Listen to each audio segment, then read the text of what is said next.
अस्सलाम वालेकुम रहमतुल्लाह। दोस्तों, बदकिस्मती ये है कि आज हर इदारे में रिश्वत का बाजार गर्म है। करप्शन हमारी रगो पै में सरायत कर चुकी है। 2 नंबर का पैसा और 2 नंबर का रास्ता ही दरअसल तरक्की की जमानत बन चुका है। बड़ी गाड़ी, बड़ा घर, बेहतरीन मोबाइल, बेहतरीन घड़ी ही इज्जत और तौखीर का निशान समझे जाते हैं। और बदकिस्मती ये भी है कि लोग ये नहीं देखते कि ईमानदार कितना है, लोग ये देखते हैं कि फनकार कितना है।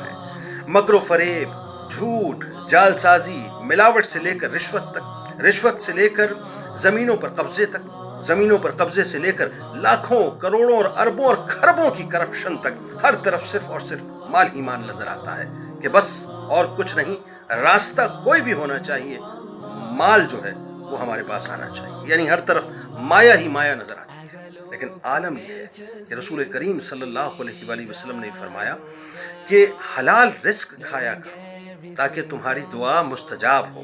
और फरमाते हैं कि उस जात की कसम जिसके कब्जे में मेरी जान है कि एक आदमी अगर हराम का एक निवाला पेट में डालता है तो अल्लाह तबारक व तआला 40 दिन तक उसका कोई अमल कबूल नहीं करता। और फरमाते हैं कि जिस शख्स का गोश्त हराम से पैदा हुआ, आग उसकी ज्यादा हकदार है, यानी जहन्नम की नार उसकी ज्यादा हकदार है।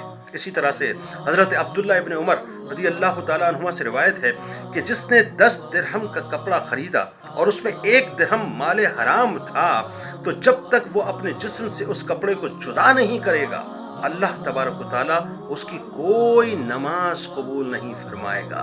और फिर फरमाते हैं कि ये अल्फाज अगर मैंने नबी करीम सल्लल्लाहु अलैहि वसल्लम से न सुने हों तो अल्लाह तबारक व तआला मेरे दोनों कानों को बहरा कर दे।